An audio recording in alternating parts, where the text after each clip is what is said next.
Hi, this is Zach Meir, and I'm speaking with Malcolm Grote, who is CFO of Tekcapital PLC. Relatively new company to the AIM market. You floated in April? In April, yeah. And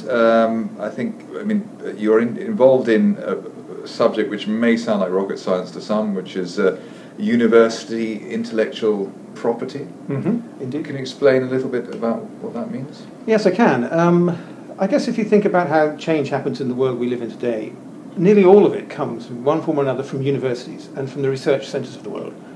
Some still happens in company R&D departments, but a lot of that's been closed down over the years and also overtaken by the speed of innovation. So universities are the place where you find the next great idea. And we've seen some tremendous corporations that have been worth billions that have come from universities just directly. Facebook, for example, is a good example. So what we're doing is we are mining that very large pool of new innovation that's coming from universities all over the world. And at the moment, no one else can do that. We are linked up to every significant university that's producing new research right around the world. So, from Zimbabwe to Bangkok to all over the world, we are plumbed into those universities.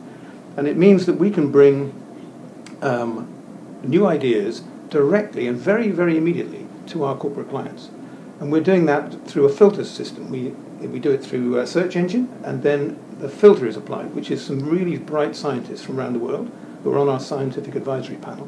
And they will look at what the machine throws out every month for a major corporate client and say, guys, you really need to look at these 2 or 3 things. And when the guys go and look at those 2 or 3 things, they're usually very excited. And quite often they will say, we want to look into that more. And they may want to buy it. And if they do want to buy that particular piece of technology, then if they go through us, we charge a fee for that. But also we find it's for them very beneficial because it's much different. If you're going as Microsoft to the University of Leicester, you're going to get a different reception than if it's us going. So we do that as a service for our corporate clients. But what we really earn our bread and butter from is these retainers. Every month we provide that service and we get paid a fee. We're a kind of brokerage.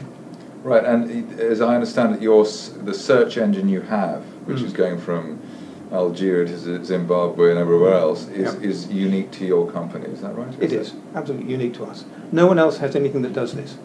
Right, so you've got an open sort of field in terms of your business. And what's the sort of the upside in this business? What's the size of your sector? That's a very interesting question. I mean, the sector potentially is huge. What it really is really the size of the big IP names that you'll have heard of, like Imperial and Allied Mines. They are slightly different from us, though. They are venture capital funds, so they've got a large market cap already, in the $500 million type range, and they're planning to invest in some of the things from those particular universities that they're related to, and bring them forward and then sell them, and maybe double their money or quadruple their money. What we're doing is a service to major corporates that want to find IP. So I guess what we're doing actually at the moment is we are transferring the value that lies in university innovation to our corporate clients, and we're not probably doing more than just charging a fee for doing that, and our corporate clients are walking away with a lot of the value. And that's nice for our clients. But what we're going to do increasingly is pick winners ourselves. Because we have these great scientists, they can look at things and say, look, if our client doesn't want this, we think it's good. And we can buy that particular piece of technology, and we can then find a venture capital fund who might be interested in investing in that, and we will be kind of free carried. And so we may only have a market cap today of about £4 million, but if one of those things works, it could be completely transformative. So you go from being broker to gamekeeper to poacher, or whatever, relative, whatever the appropriate phrase is. As I said, you came to the market in April.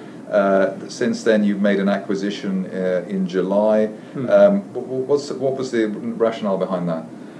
Right. Well, in the space that we're operating in, we have our own system allows us to see all the new patented technology that universities have for sale. So we can see that on our system. But what some of the universities have been doing before we bought this company, what they were doing was engaging Invention Evaluator to tell them which of their 100 ideas they should take forward and patent. And so that's what Invention Evaluator was for. It was to help them to work out where is the stuff that should be commercialized. And so by buying Invention Evaluator, we now have that in our suite too. It means we have a better relationship with the universities as they choose what to develop, but also our corporate clients they can, when they decide they want to look at something, they can get a kind of due diligence report on what the marketability is of that technology. Right, and you described, I mean, you've got presumably you have a sort of deal pipeline in terms of what you've identified and how that's sort of sold on. I mean, what's the detail on that? I mean, how much revenues can we look for? Is there a break-even point in terms of profitability that investors can yes, there can is. identify? There is. At the IPO back in April, we told everybody that if we get to 35 retained clients, we'll be in break-even and start to make a profit. And that's because we have a really lean cost base. Everything we do, we try and make it completely variable, so everything's elastic. We're moving towards that now. We announced in December, I think, that we have about 15 clients. We're signing them up all the time. There's more news flow coming on that in the next few weeks. It's moving along at quite a pace now. We have some good sales team in place. We're looking at possibilities outside the United States, in Europe and in Asia. And I guess we should have some good news in that area in the next few weeks. I take it some of these deals are with significant companies as well. What we've been kind of surprised about, actually, is how appealing this is to the Fortune 100 type companies.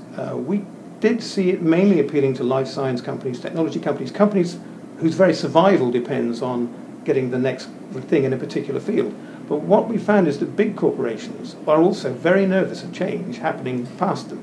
And for the kind of fee we charge, which is very modest, they can get that window on the world for them. So we're finding that when we approach a Fortune 100 company, they usually want to sign up. And we've signed up one of the world's biggest automotive manufacturers and one of the world's biggest beverage manufacturers. Presumably, as time goes on, you might have greater pricing power in terms of what you can charge people as well. Yeah.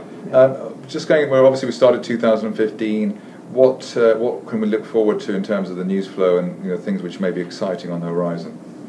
Well, as I say, we're looking to expand our operation within the United States, where we've already got the ball rolling, but also outside the United States. We want to prove that this thing is appealing to people everywhere, and there's no reason why it shouldn't be. Japanese companies, any company anywhere, should want this service. And we're also trying to extend the number of different sectors that we've proven into. So we're deliberately trying to spread our customer base. And then we're also going to be looking now that we've got running and we know we're going to get to that break-even point sometime this year, what we're trying to do now is identify certain technologies that we should be taking under our own wing, finding the venture capital for. We won't put our own shareholders' money into any of that. We just do a deal which would allow us to be partners, free carry partners in the development of certain technologies that we think will be winners. Okay, well, Malcolm Grote, CFO, Tekcapital PLC, thank you very much for talking with me today. Thank you, Zach. Thank you.